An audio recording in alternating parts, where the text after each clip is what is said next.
అందరికీ నమస్కారం. ఈరోజు మనం ఏ గుడికి వచ్చామో తెలుసా? ఈ గుడి ఎక్కడుందో తెలుసా? ఇవన్నీ ఇప్పుడు నేను ఈ వీడియోలో చెబుతాను. ఇది చాలా పురాతనమైన ఆలయం. కోరిన కోరికలు తీర్చే కాళీమాత గుడి.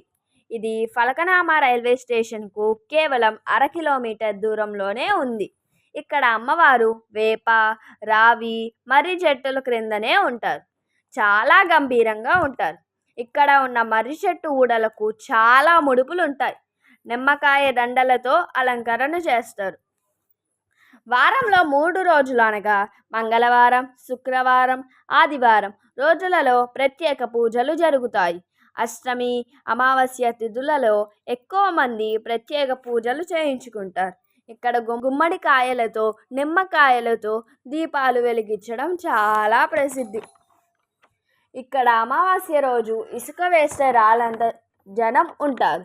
మనకు ఏదైనా సమస్య ఉంటే అమావాస్య రోజున ముడుపు కట్టి వరుసగా 5 అమావాస్యలు వెళ్ళి ఆఖరు వారంలో అమ్మవారికి అభిషేకం చేసి ఆ జలాన్ని ఇంటికి తెచ్చి ఇంట్లో జల్లుకుంటే చాలా మహత్వే జరుగుతుందని నమ్మకం.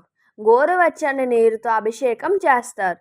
అభిషేకం పూర్తయిన తరువాత అందరికీ బొట్లు పెడతారు.